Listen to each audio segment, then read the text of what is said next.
Hello, welcome to the Crackpot Podcast.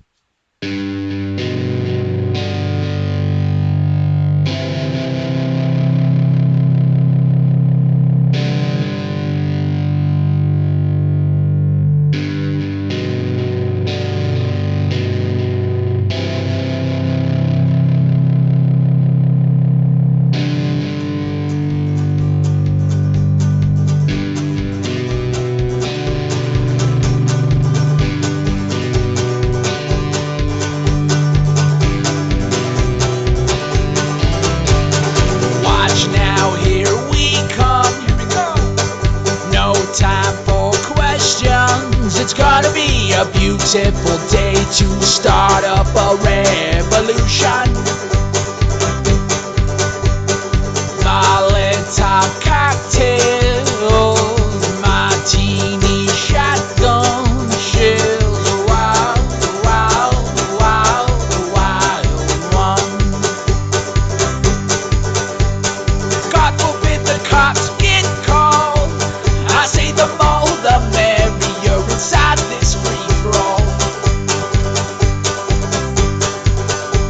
By God, I gotta see it all. I got front row tickets to the greatest show of all.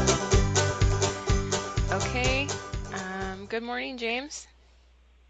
Good morning, Lynn. This is episode 57 of the Crackpot Podcast with LaFond and Lockhart. It's June 17th. It's almost exactly 2 years. I can't remember exactly. It's about 2 years since you went on with Kevin Michael Grace. That episode aired 4th of July weekend 2 Yeah. years ago. Yeah, Right, and we practiced a couple weeks before that. right. I think you saved those recordings, so they might be like the first episode. Yes, And yes. that would have been about this time. Yeah. That's right. Time really flies. Here we are, episode 57. So there is a ton of stuff going on. What you have been writing about lately, I think, is what is going to be the big topic of everything going forward. It feels like. I just feel like this is it's all about what is easy to call. It's easy to call it the Civil War II, American Civil War, Second American Civil War, but it isn't quite that. But we'll get into that later. But I have a few quick things I want to cover before we jump into the heavy stuff. The last nonfiction book that we published was The Greatest Lie Ever Sold, and that is a Plantation America book about white slavery.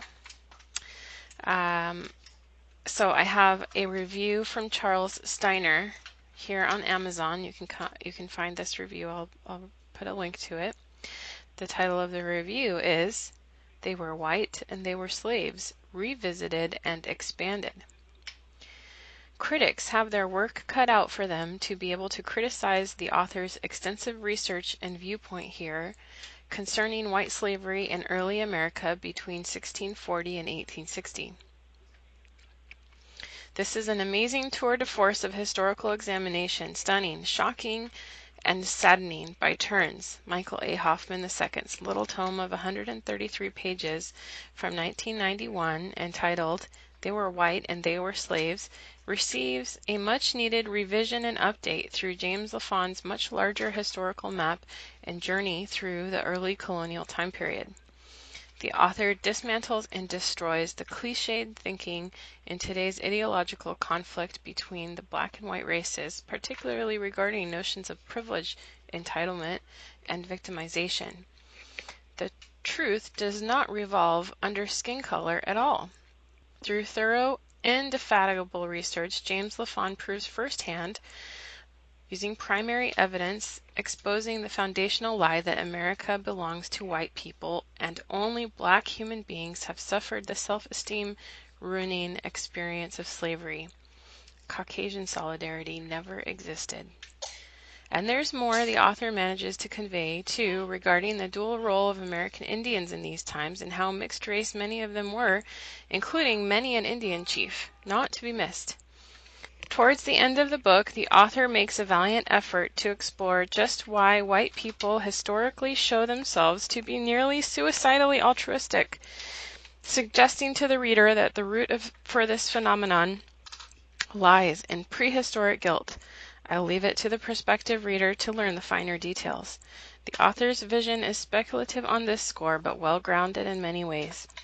Overall, this book is so well-researched that it truly belongs on an academic reading list for university history majors, except that the author has chosen to avoid presenting numerous and extensive footnotes as might an ordinary academic historian, while introducing rhetorical notes of informality and casualness between author and reader throughout the book so as to assure a wide audience can and will grasp the underlying historical facts presented.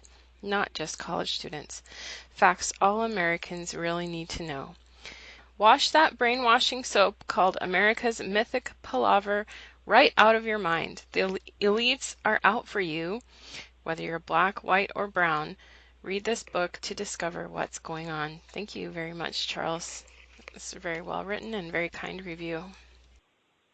Well, thank you, and it's was kind of poetic too.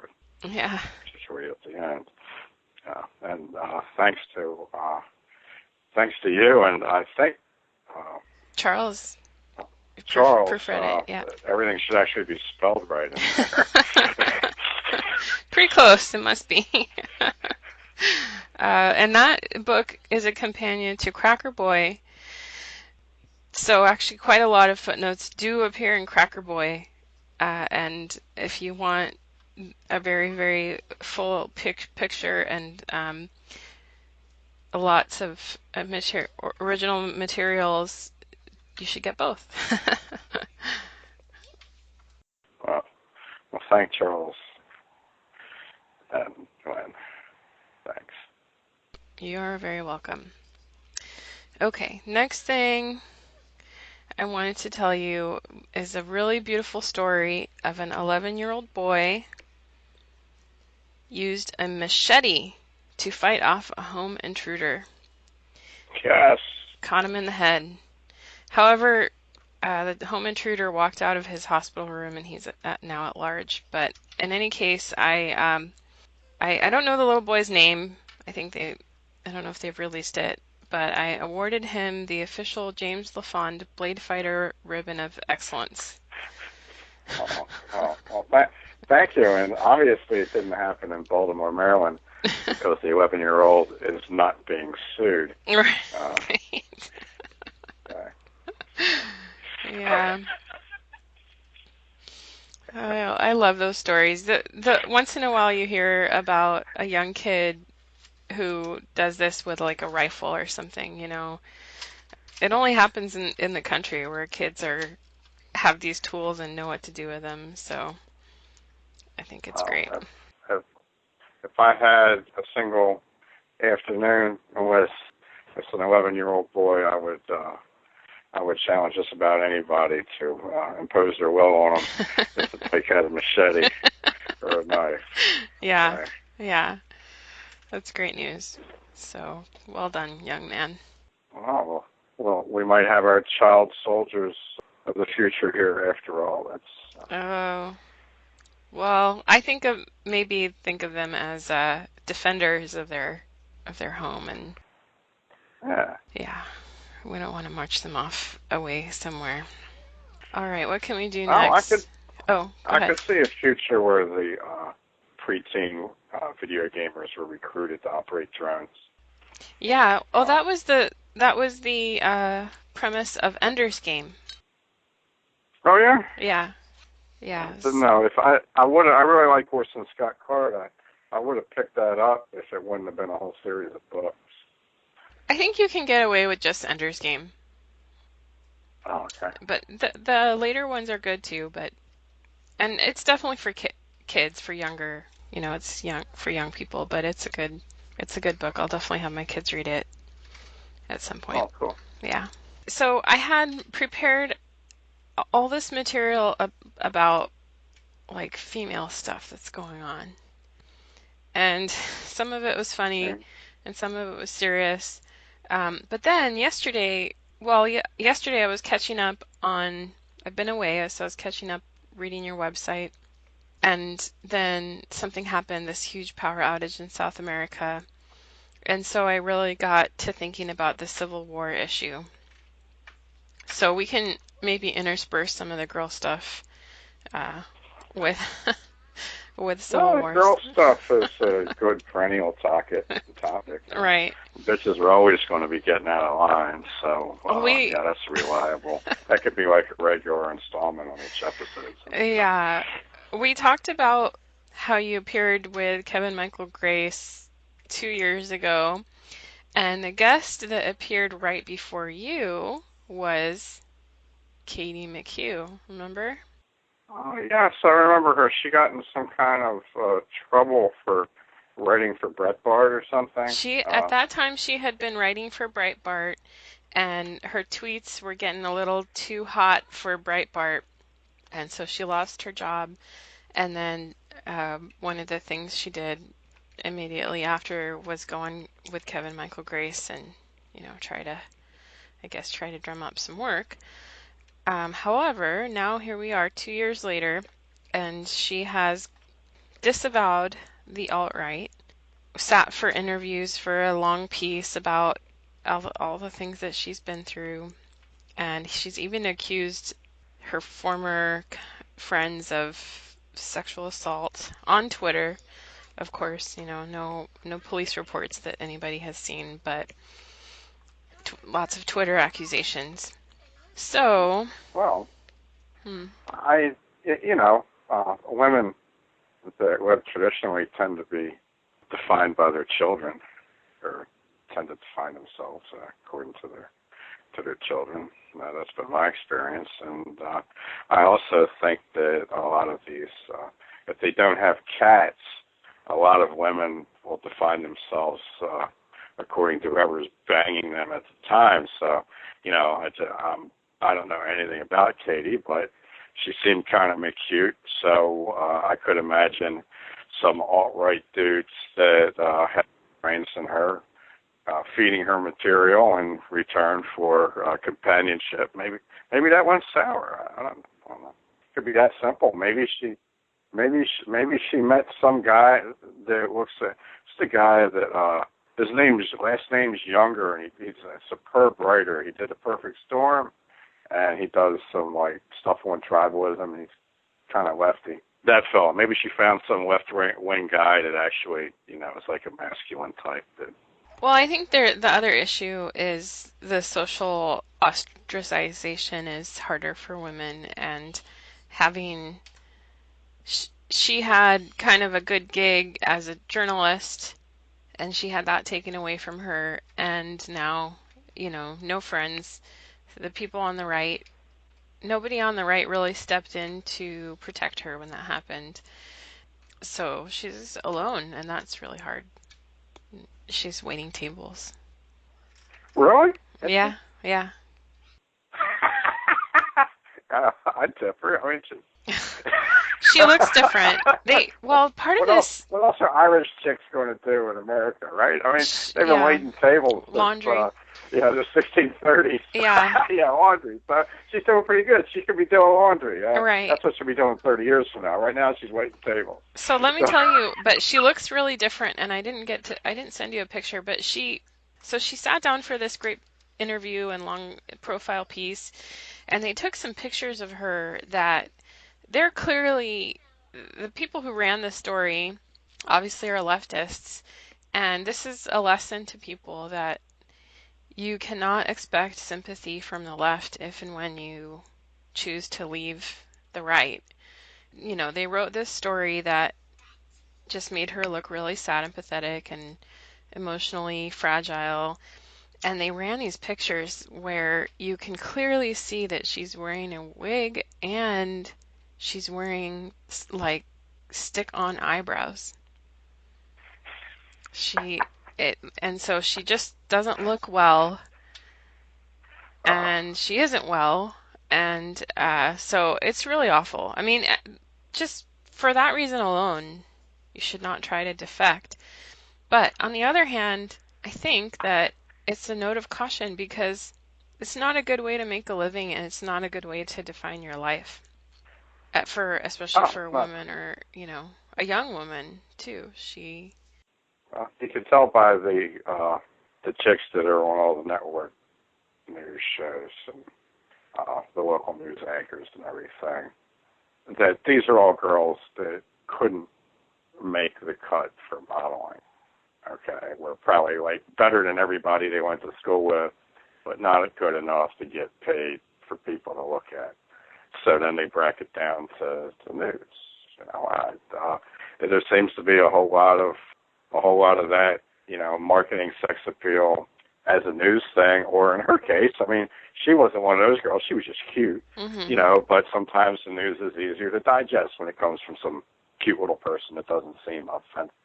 That whole women in news seems to circle around their identity as women, whether it's for sex appeal or being inoffensive and non-threatening. They can expect to be discarded just like other types of prostitutes when their charms start to wear thin. Yeah, I think that's what it boils down to, is that it's just really hard. And it's probably harder for women than for men just because of our different natures. But the only person I can think of is Ann Coulter, who's out there on the right with opinions that are extremely hostile to the mainstream media. And she gets out there and trades blows with all the other media people, and she seems to be emotionally intact. I mean, I don't know anything about her, but she hasn't melted down publicly as far as I know. So unless you have like whatever she has, I would say that it's not a good idea to be a public figure and especially not to take unpopular opinions. Well, I mean, this partly comes up because another Twitter friend wrote a short blog piece about what is really the role for women on the alt-right. Why don't women have a larger role in the alt-right? Why do women have huge roles on the left? Right, lots of famous women and outspoken women on the left, but why not on the right? And so these are my thoughts, that it's kind of inherently exploitive to be a public figure, and right-wing men tend to not want to exploit their women, and right-wing women tend to be, I mean, I think this is maybe a stereotype or sexist or whatever, but a right-wing woman, any right-wing person, any sort of like naturally conservative person is more private and less likely to share their thoughts on every single topic. So it just kind of works that way. And I'm not saying, Also, yeah, busier raising children. that's right. Yep. Yep. And the same people that pervade pornography are also running the news business and the other aspects of the media too. So exploiting women is going to be right in their wheelhouse. I think it's natural. I also think on the left there's always an appeal to our weaker nature, not necessarily lesser, but there's always an appeal to our weakness. For instance, our inability to defend ourselves. That's been the left-wing mantra forever, and it's a part of the protect and serve police thing. This whole idea that only the certified government expert can be allowed to fight criminals, and that the citizen cannot defend themselves. That's firmly leftist and feminist. So, I just think the way the left developed in this country, it was pretty much in lockstep with feminism. Started out with suffrage, which was the beginning of the end. As soon as women got to vote, this country was doomed. No society can survive, female opinions being implemented. When it comes to, I'm sorry, dear. When it comes to, it's a question of scale. When it comes to questions of your national security and your national aspirations, women go overboard. And you know what? It happened with the Iroquois. The Iroquois women pushed for war against the United States, and they got it, and they got wiped out, okay? And the survivors ended up having to move to Canada. All right, so there's a real problem with having people that are a motive first and also who are easy to frighten. You know, having them in decision-making positions is a big problem. So I think it has to do also with the orientation of a woman's role in the family versus a man's role, where in the home and a nuclear and extended family scale, you want things have to be more sort of communistic. You have to share more. You have to do things about being fair. You know, little kids and big kids have to be nice to little kids, and young people have to be nice to old people, and so on.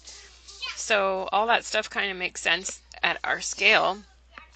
Doesn't work at a right, national and scale. man's supposed to be in charge with interacting with outside of the family. Right. Right, or outside of the hens in the neighborhood hen house. I mean, that's Yeah. Yeah, I mean, pretty much every society has come to that conclusion except for ours. So I guess it's good if you're a science fiction writer, because you can certainly expect a unique doom when you're a member of the one society that's decided to flip the script. So. Oh gosh. So Lauren Southern, I know, has come up. Well, first of all, I have to say that the whole thing with Lauren Southern isn't really fair, because what happened is that Milo, I think he says Milo, right? Milo Yiannopoulos. I don't know how he says his name. He wrote this long story, which is just long thing about gay gossip, okay?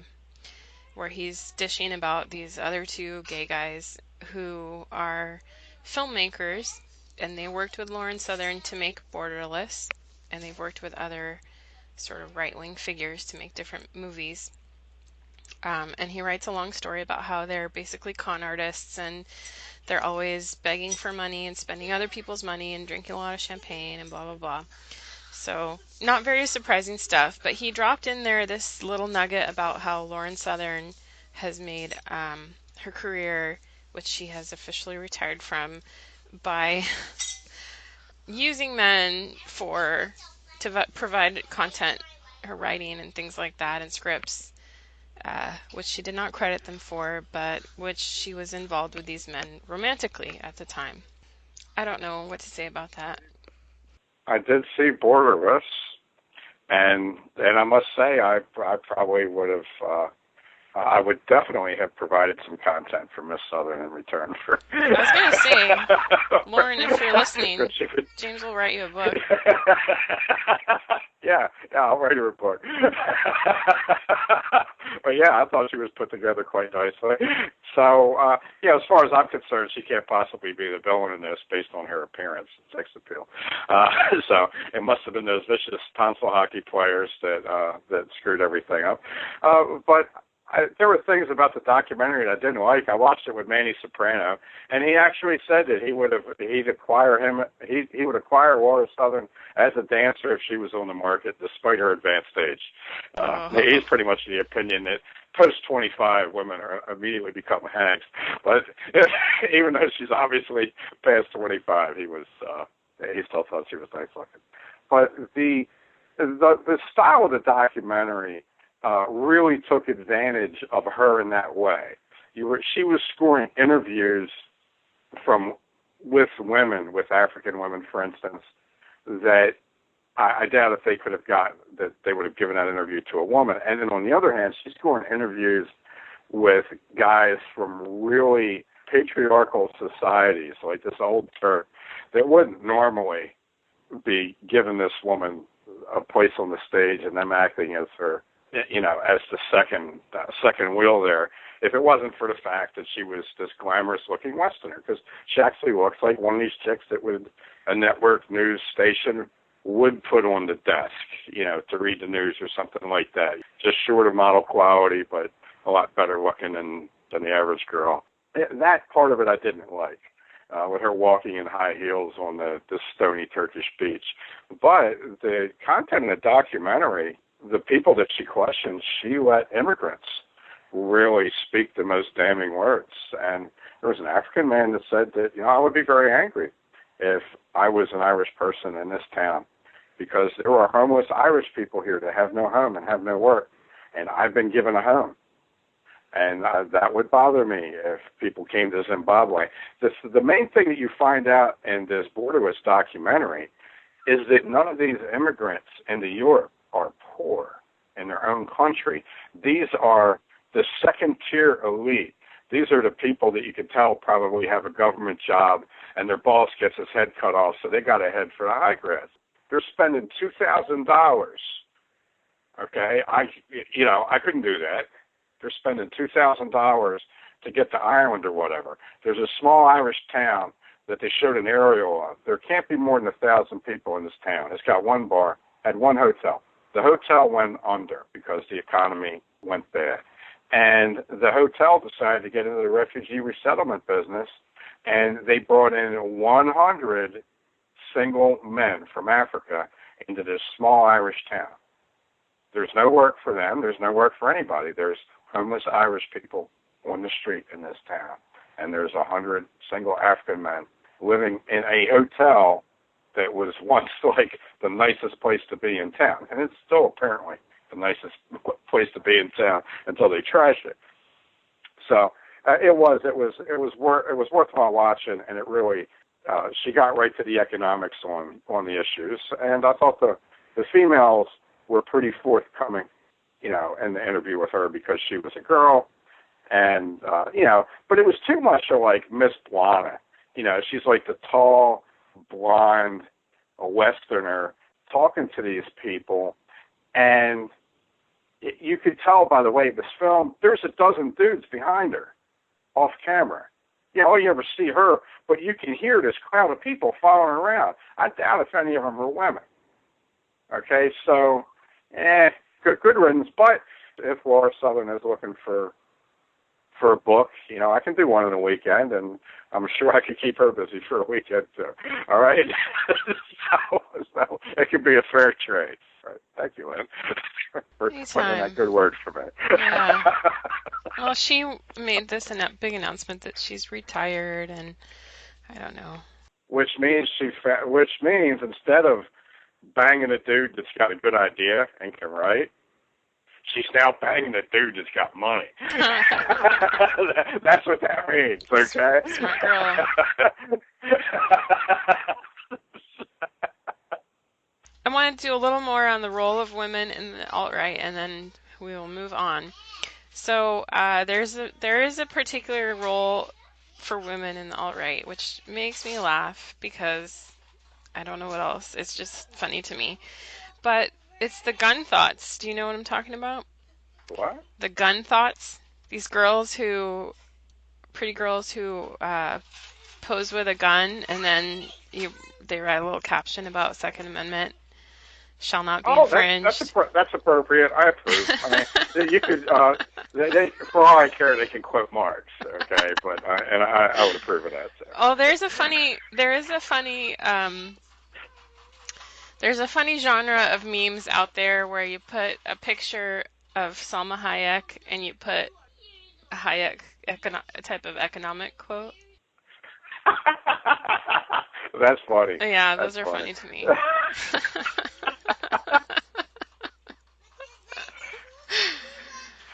So.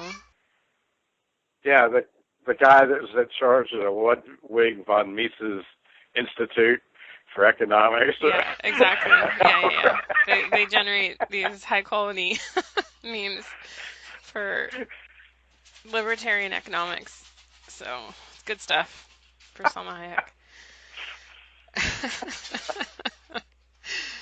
All right. Well, I don't know. Do you have any words of advice for women on Twitter or whatever who want to know what women should be doing on the right?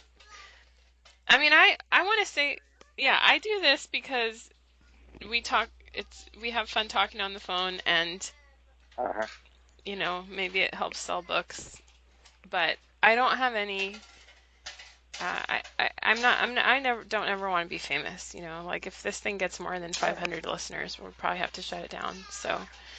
Well, I mean, I'm not even a right-wing guy. It's just that the only people that will put up with anything I write or anything I have to say are right-wing guys. That's all.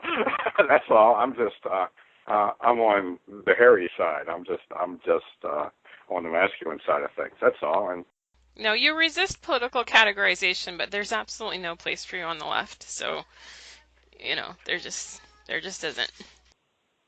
Well, I would train their Antifa faggots how to fight if I could get paid or borrow their Antifa babes if they got any of them that look okay.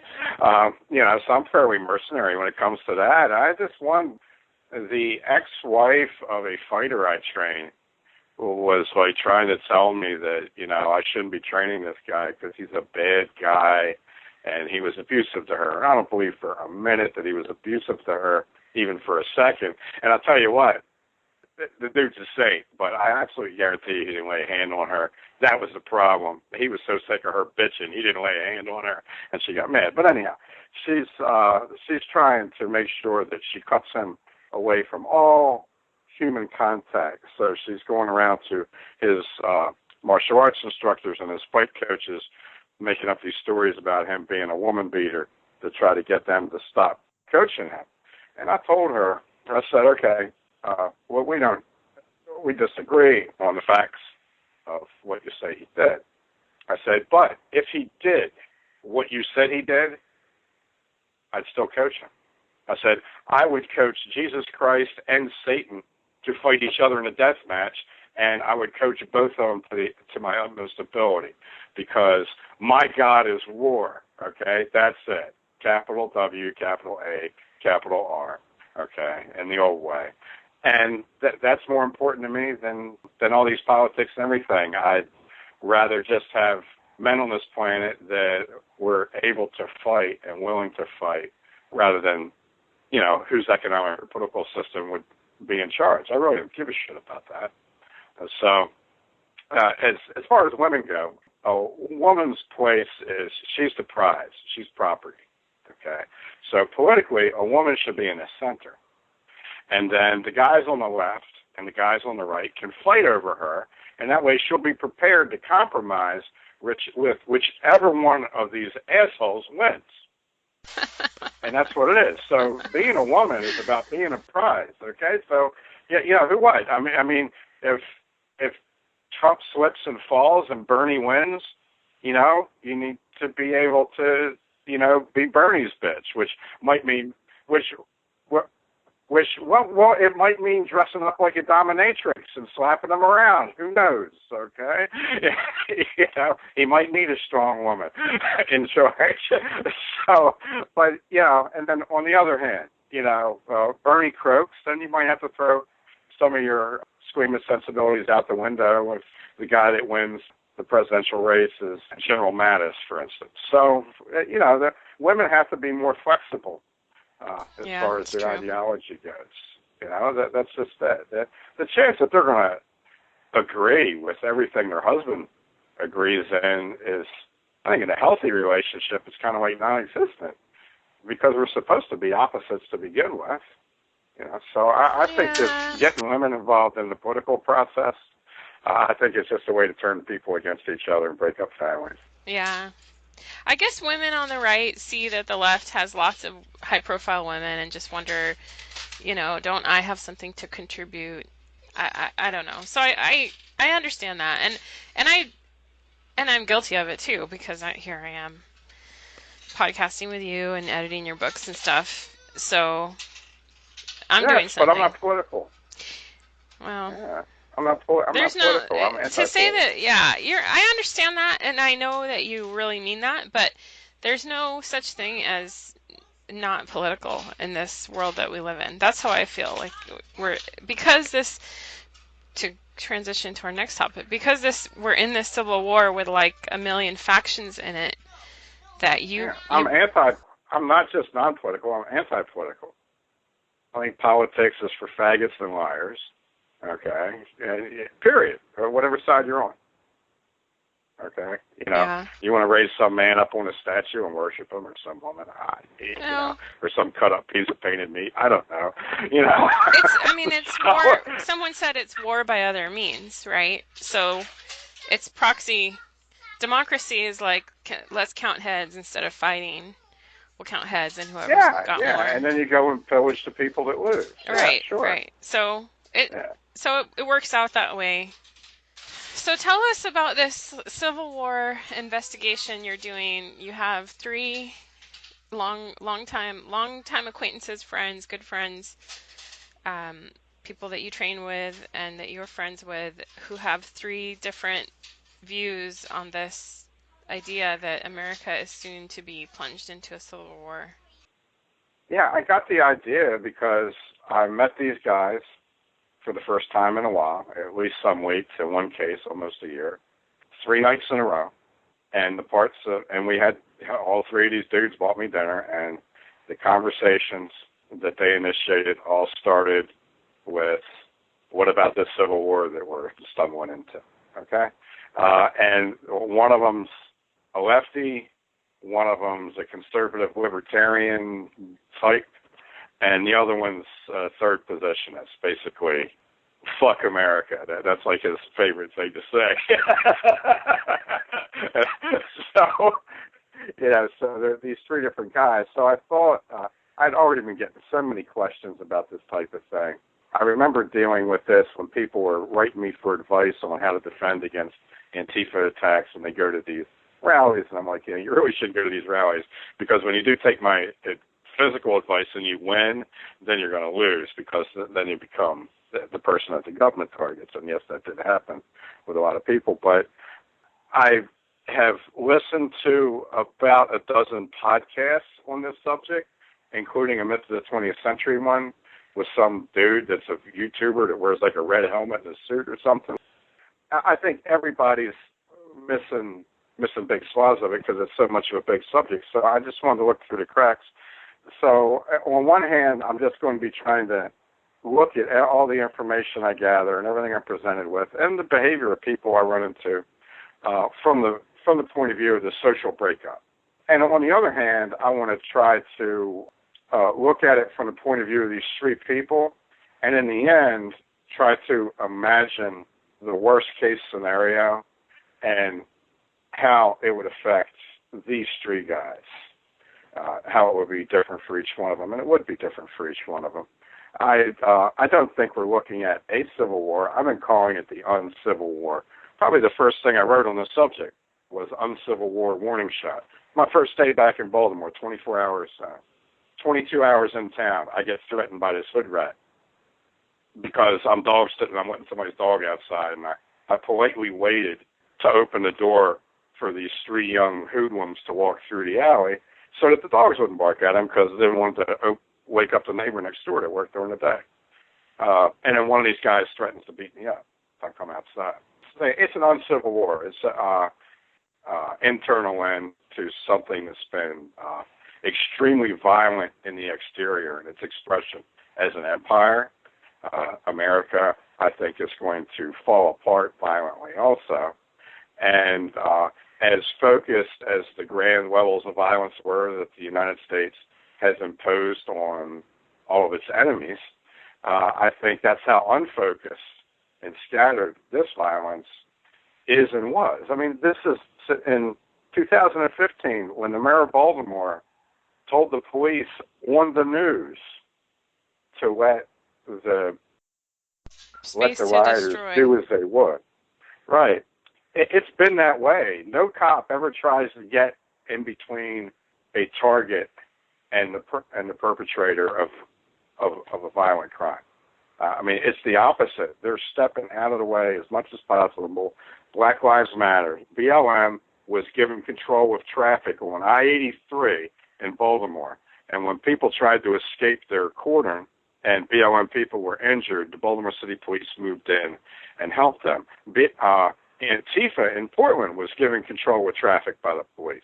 And the police is there if you disobey Antifa or if you disobey BLM. The police are there to arrest you, and the government's there to prosecute you. So I think these are the beginnings of sectarian militias, and that the government is going to, instead of trying to look at them as fires and try to put them out, they're just going to use them as auxiliaries in their never-ending quest to keep the American people divided against themselves and under their heel.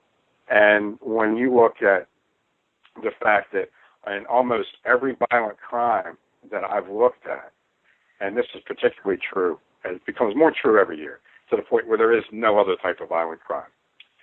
The person who does the violence against a target is either a recipient of tax money attacking a taxpayer, okay, or they are a motorist equipped with a car attacking a poor peasant pedestrian, or they are a gun owner equipped with a $2,000 gun or a $1,000 gun attacking an unarmed peasant pedestrian. The biggest lie in our society over the past 30, 40 years has been that poverty causes violent crime. Well, why is the poorer person always being attacked by the richer person? The guy slinging crack for $8 to $10 an hour on the corner is being shot by a dude high up in somebody else's hierarchy. You got a guy that's like middle management snuffing this entry-level guy over here. When you got it's in everything. When a cop harasses me, police in Baltimore has always made more money than me. Okay, except for 4 years when I was a store manager. Okay, and then I was threatened for not going along with their crimes that they wanted me to help them commit. Okay, but then, yes, I had more money than them. But you see, if I'm being threatened by somebody that I have more money than, you'll notice that they are a tax recipient and I am a taxpayer. Right. Okay, so there's an instinct here. People, these kids, when all these ghetto Section 8 kids, when they get moved into a nice suburban neighborhood, they know instinctively why they are there. They patrol those streets. When 10% of that neighborhood is their group of people, they own the streets at night. They know that they are an invading force, and they act like an invading force. Police know that they are a force of occupation, and they act like a force of occupation. You know, this is it. So people know who they are. Hey, I did have one episode. One of the guys I was training one time was wearing a Black Lives Matter shirt. Okay. Yeah, I mean, yeah, he actually handed these shirts out. You know, I mean, he wasn't a member of Black Lives Matter, but he was a supporter. Okay. And an ally. It was in the driveway of Sensei Steve's house in Baltimore City that I was renting from him, right across the street from a big mansion house owned by these guilt-ridden ghost people that had Black Lives Matter signs on the yard.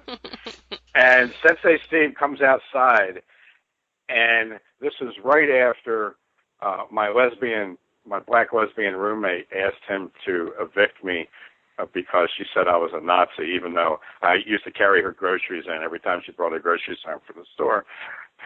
He comes outside, and he walks down the driveway. And he's like, "Mr. Jim, what are you trying to do to me?" Yeah, because I was basically beating the shit out of my fighter. Okay, he's like, "You're here beating the shit out of a black man who's wearing a Black Lives Matter shirt in my driveway." Okay, you know, I mean, I'll stick up with you against the lesbian. Okay,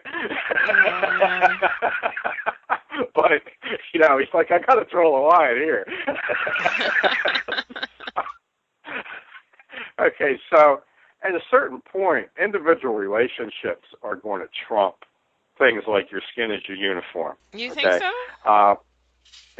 Yeah. Well, your skin might be your uniform, but your heart's your commander.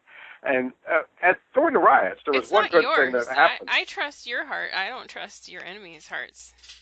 Well, I agree. I agree, which means I trust them. I trust them to do what they should do, which is try to eliminate me. But there was, the whole meme, if I can use that without sounding too goofy, for the Baltimore riots was people of color rising up against the ghostly ruling class. I mean, that's really what it was about. The all these black police officers who are out there beating the shit out of young black men, sometimes just for the heck of it or to support this drug war, were seen as people that were acting on behalf of the wealthy white community to keep the poor black community down. This was the meme. This is what these people believed. And the entire neighborhood around Mondawmin, they wanted to go loot grocery stores. And I'm sure you saw the videos of the Rite Aid getting looted. The Mondawmin grocery store, which is now going out of business, by the way, it's being sold as we speak. It did not get looted because it became the Baltimore police rallying point, and it was the only part of the town other than where the mayor was that they were able to defend. The Baltimore police were effectively defeated everywhere except for right in front of Mondawmin, the Mondawmin supermarket where they drew their water supplies from. Right down the street, there is a ShopRite. This is a part of a Wakefern co-op. These are some really super rich ghost people, okay, that own the ShopRite. They came in, they made sure that they hired as many people from the neighborhood as they could. It's a non-union outfit, too. You know, it doesn't really fit the leftists. You know, the Mondawmin store that they were going to trash, that was a union outfit that employed, 98% of its employees were African American. And they were still going to try to loot that thing. The employees and the families of the employees, who were all African American people, got together and they protected that supermarket from the African American rioters. Okay, so that was a case right there where these people decided that it wasn't just going to be about white people owning the store, and that's why we're going to trash it. For instance, the guys that I coach, I'm not going to stand by and watch a group of Caucasian guys beat the shit out of one of my fighters or friends in the name of making the world safe for me. And he's not going to stand by and watch a bunch of BLM guys beat the shit out of me just because I'm a white guy. And we've already passed those tests. These aren't even hypotheticals. I've already been in situations with all these guys where we've had to make these choices. Because it's not always, we see this clown world thing with these riots and places like Portland where miraculously nobody gets hurt and it's actually supposed to be violence.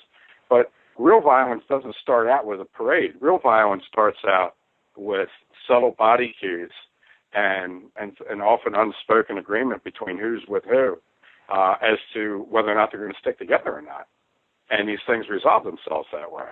Also, my experience with organizations that are supposedly advocates of the Caucasian condition have been very negative, and all these groups. Yeah, we're just going back to like Milo, and these people are not looking out for you and me.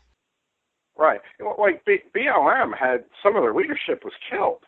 I guarantee you that they were killed by either higher ups or lower down to their same ethnicity, okay? This is all these types of groups, like with bikers.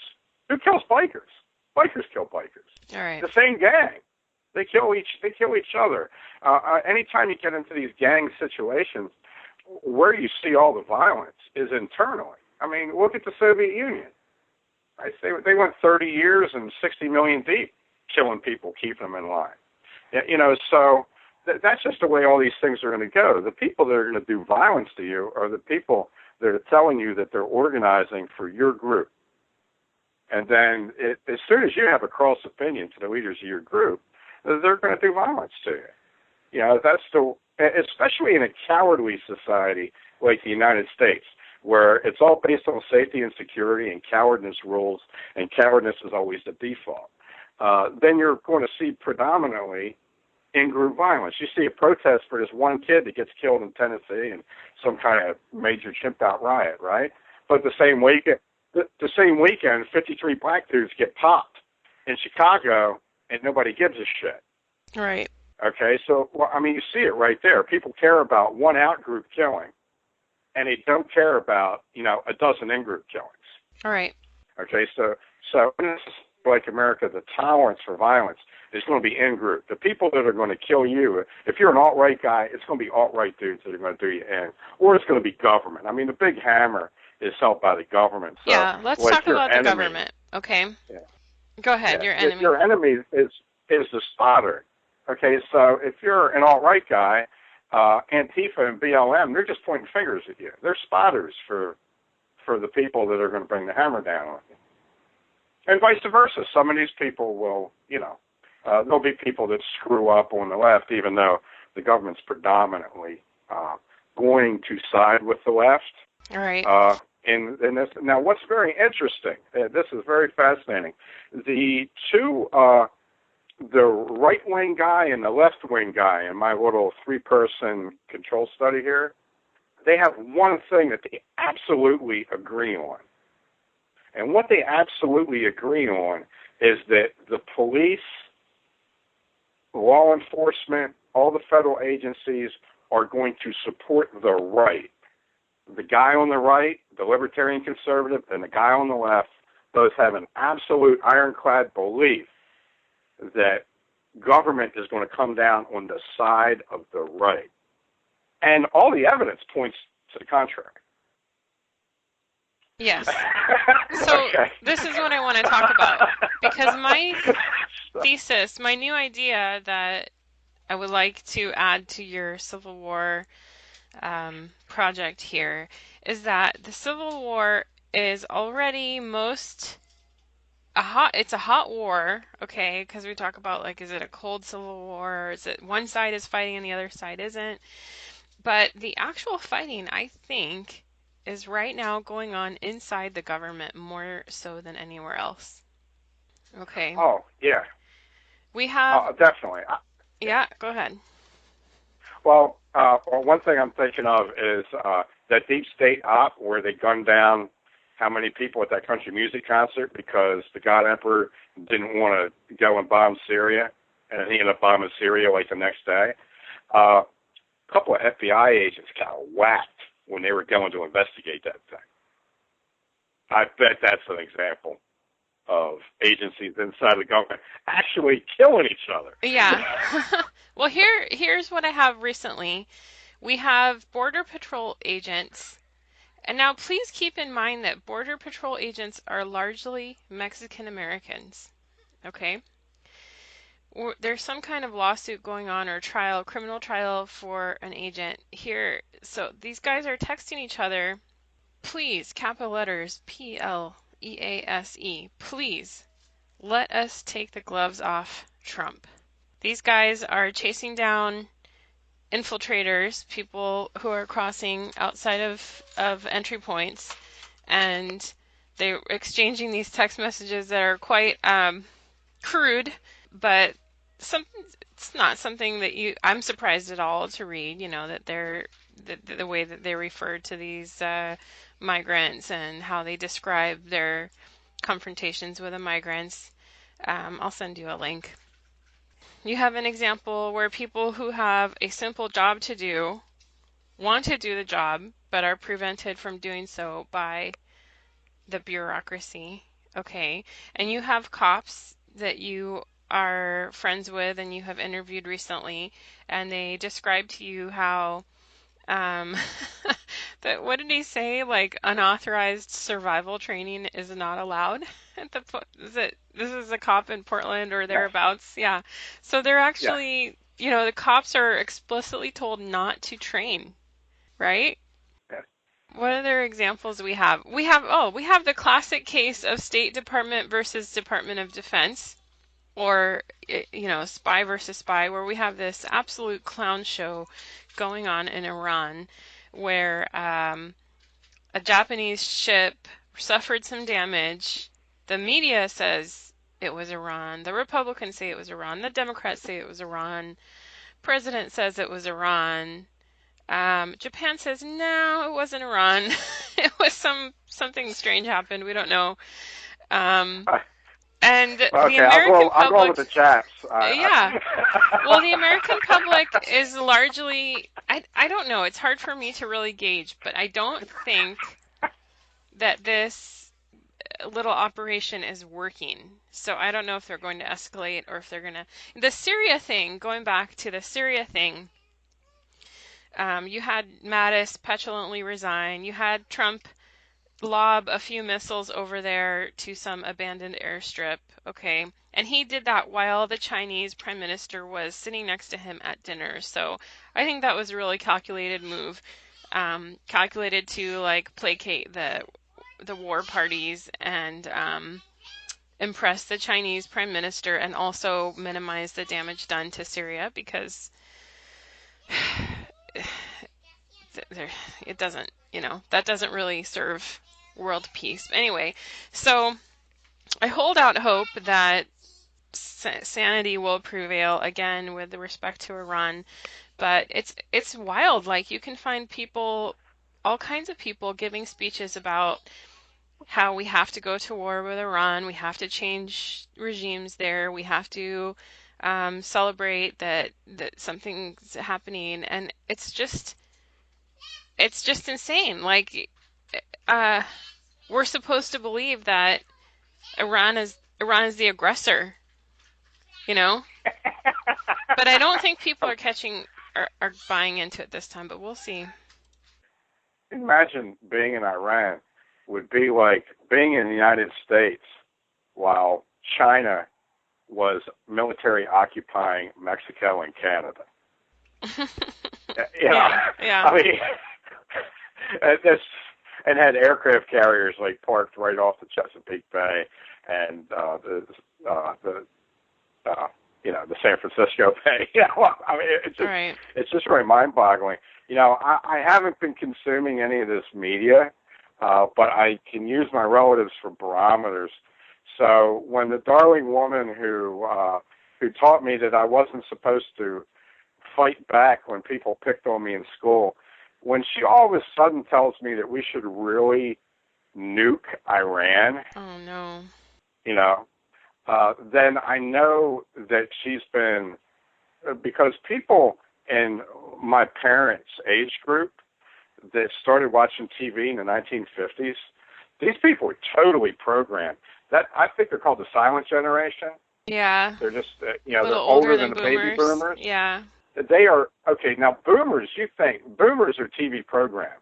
Absolutely, okay? Yeah. But the silent generation people are even more TV programmed. They got like a higher level of, it's crazy. So I know that she was actually subjected to very hyperbolic, anti-Iran, warmongering news programming. So I don't even have to watch. No, yeah. Yeah, because I could tell. All I had to do was, see what comes out of their mouth. It's the only thing that can get bipartisan agreement. Magically, all of a sudden now we all agree that we need to be at war with yet another party. Yeah. Yeah. Yeah, we need to like blow up more children. All right. Children, women, ancient artifacts, it all needs to go. Right. Yeah, so, but it's the insanity that's required. There's got to be, I think it's every 2 years. It's the cycle that we're working on. If there's not a new military initiative into a new nation, every 2 years you're going to see instability, and it's got to be announced. So the Syria thing didn't amount to as much as people wanted it to amount to, but it was at least a declaration of military action in another country. So there's just I guess it's the psychology of the American meat puppet. They've got to know that the mustard and ketchup and the hot dog bun is going to be wrapped around somebody else on the other end of the world, so they're not going to be the one getting eaten this time, and then they'll go on with it. So it's I'm getting to think that it's just something that's going to have to continue to escalate, and the U.S. isn't getting out of these wars; it's being stuck in these different countries. So the U.S. looks like it's within 10 years is going to be in a very British, very Roman predicament where they have a lot of indefensible colonies, military colonies overseas. That's the biggest thing. When are the legions going to come home, and what side are they going to take?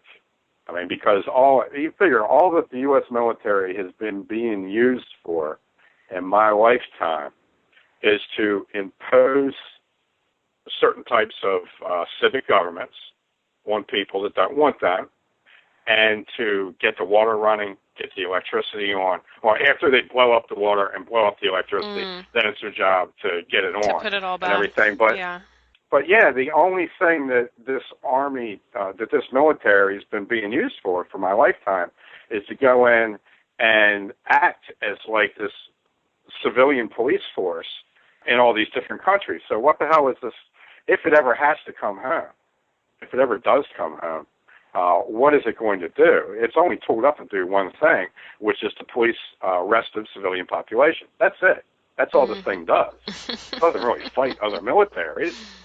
Any other military's got to be nuts to, to deal with something like that. And I go back to the threat that the British general made about people trying to stick up for themselves in England.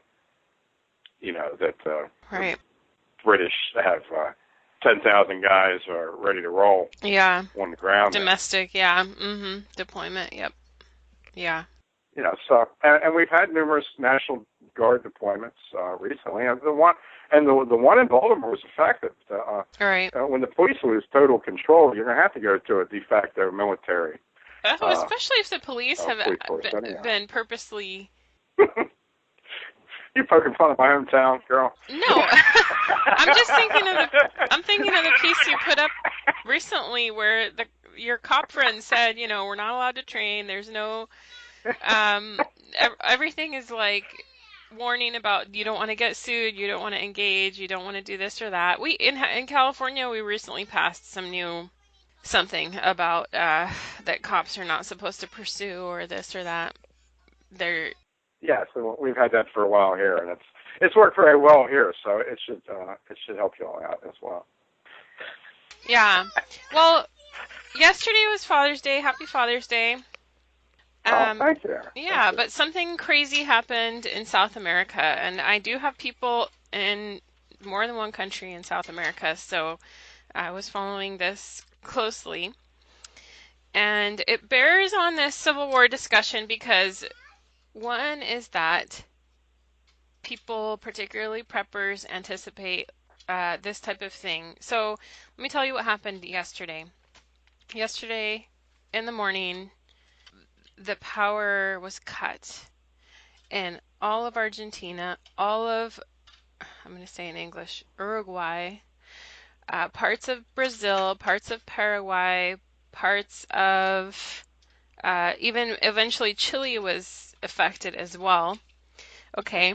And so this really shocked me. This is you're talking about nearly 50 million people. You're talking about large cities. Buenos Aires is the capital of Argentina. That's almost 3 million people. And Córdoba is a large city, 1.5 million. Montevideo is the capital of Uruguay. That's another 1.5 million. So they were talking about large cities.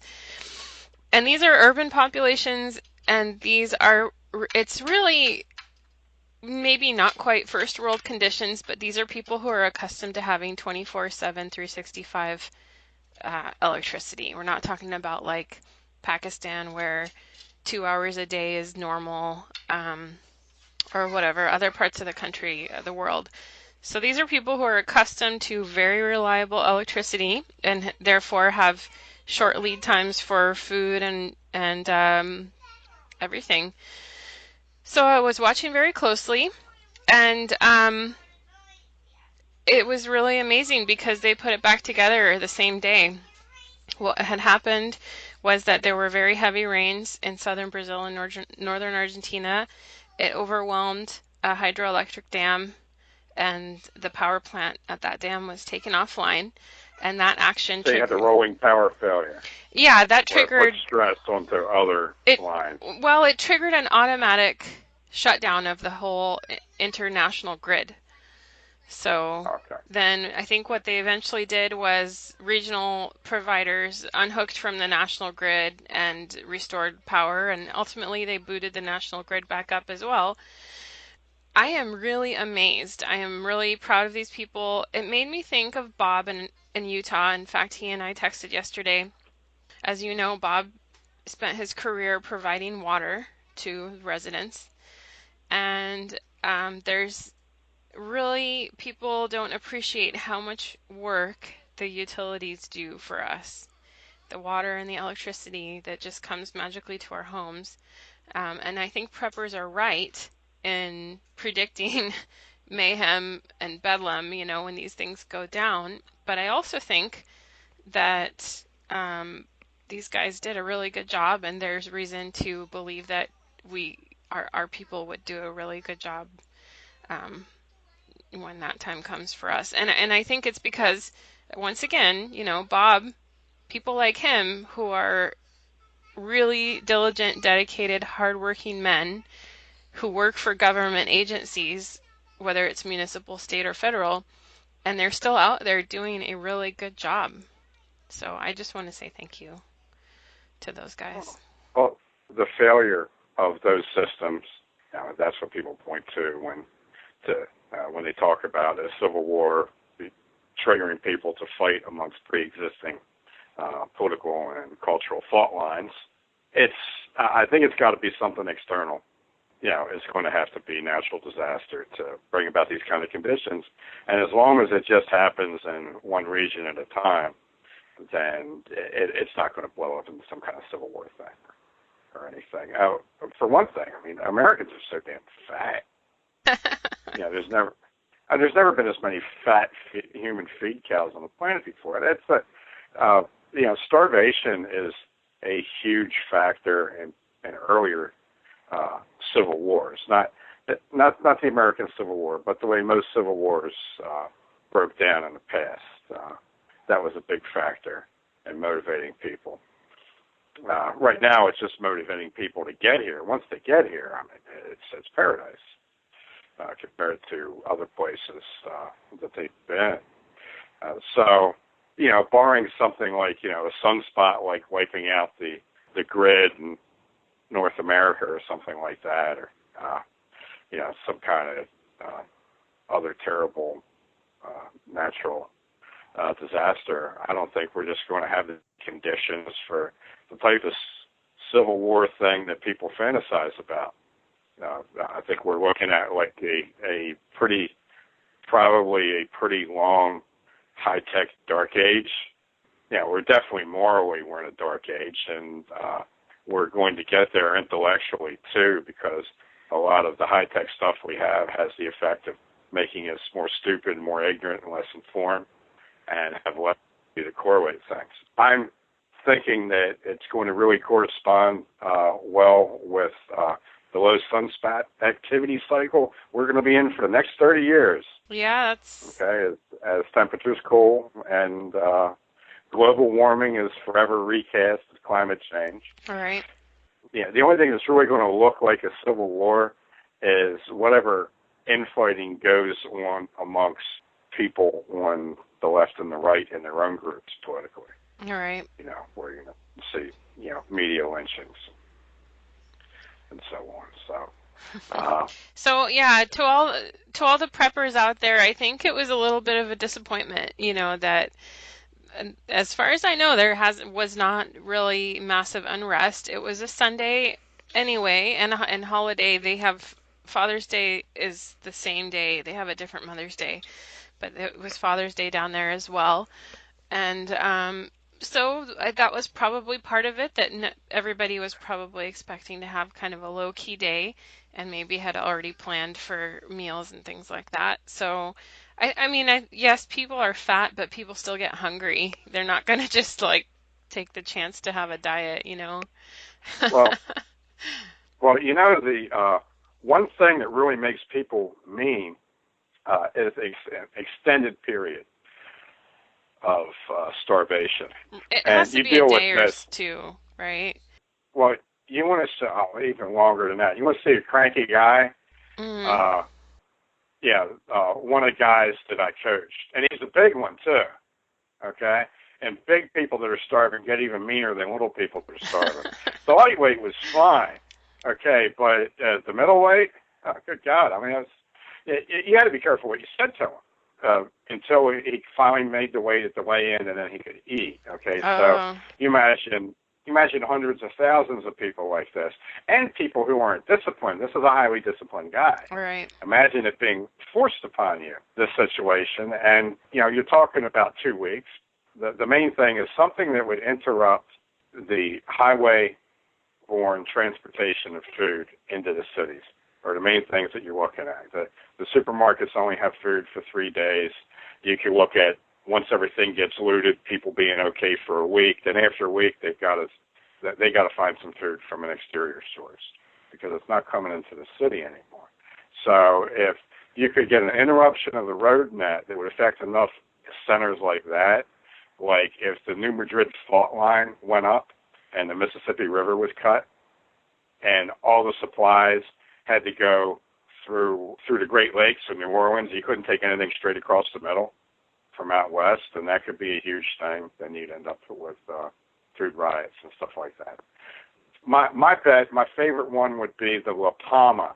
There's a giant shelf of rock that's poised to slide into the Atlantic if there's an eruption on La Palma Island in the Canaries, which is where the United States has an air base there.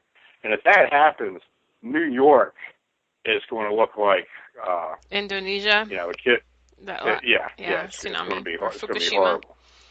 Yeah. Okay, so I think you're going to have something like that, and you're going to have to have various things that are going to change so that there wouldn't be a solution. So that if national responses to disasters would have to completely break down before you actually start to get a physical breakup. And like you said, the scale of this union amongst people is so fractured. And even in cities that are blue, you got a bunch of people that aren't blue. Yeah. And in states that are red, the major population centers are blue. So how do you sort this out? So many people that hate each other are with each other. There's more Trump voters in the Bay Area here where I live than the entire state of Montana. All right. So there you go. So, It's so weird. How it sorts out, and you can't. The other thing is the utility people like Bob. He's done, since I've been going out and spending time with him, he does free work. He's retired, but he still goes and helps out. Yeah. All right, the funniest thing is we're walking by a horse farm, a wannabe horse farm, some city slicker. He can spot them by the way their property is laid out. He's like, this is some rich guy that just moved in that doesn't know what he's doing. I was like, okay, so I know those aren't horses. Are those donkeys or mules? He said they're mules. He said they're ornery creatures. He said that guy should not have run his water underneath their pasture because those ornery suckers are going to get thirsty and they're going to break into his water line and they're going to cause a flood. Oh, no. 2 days later, we walk by there and the whole pasture, a yard, is flooded. And this water, this snowmelt water that's very valuable, is just pumping out everywhere. Right. And Bob's standing there in the street looking at the smartest looking mule. He said, "You ornery son of a bitch, you did it." Right? Okay. So in the absence of authority, okay, for instance, a lot of these water systems and other utility systems get taken over by outsiders that come in from coastal metropolises and they mismanage stuff. That happens all over the place. Well, in a crisis, when faggots like that just can't get shit done and they start to melt down and they're curled up under their desk crying, afraid that they're going to lose their job, then the retired people and the people that are still around that know what to do are just going to immediately assume moral authority and just start helping people out because they don't want their daughters or their granddaughters' water to be dirty. They're going to go out and make sure stuff gets done. And in the absence of pretending that the guy sitting behind a certain desk knows everything when he doesn't know anything, when you can't pretend that that's the case anymore, then people are really going to make things work. And if anything, that's going to cause more municipal and state breakup than anything. Once disasters start to happen and consistently the centralized planning fails, things are going to start to devolve to the local level, just out of practical necessity. Yeah, it's safer. All right. Is there anything funny that we can close out with, or upbeat, as I like to do? Well, I just a picture of Laura Southern escaping the mansion of her latest boyfriend and licking the envelope shut and mailing it to me, requesting me to write her biography. That flashed across my video screen. Right. Or perhaps a gun thought, trying to train you with firearms, or I don't know, something. Oh, I'm totally open to just pro bono work for doing writing the bios of gun thoughts.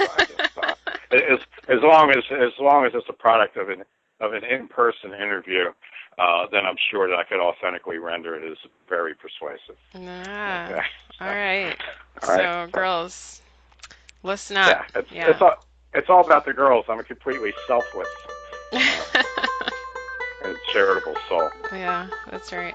All right. Well, that was episode 57 of the Crackpot Podcast with LaFond and Lockhart. I hope you enjoyed it. See you next time.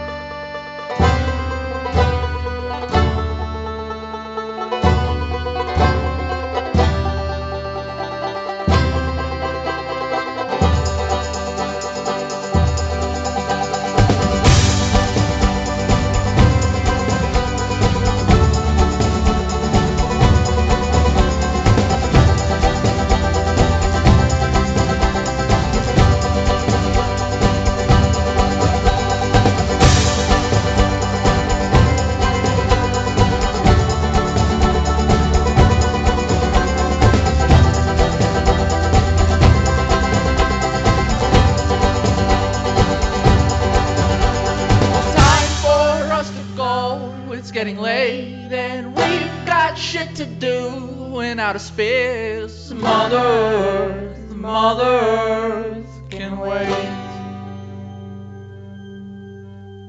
We will take the ones worth saving. Pack your bags, we are vacating now. Forever, forever. There's a cosmic radio in my head, and it's reading news articles, and the correspondent sadly said the universe is flat.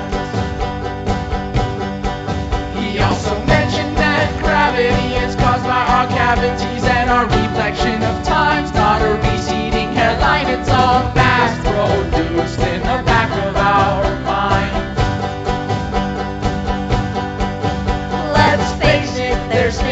There's some things that we will never know, and I don't ever want to know. And so it goes. Let's buck it up, let us run amok. Let's do the things that we want to do. We're animals after all.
Out yonder through the traffic and the people too. Boy, it really makes me wonder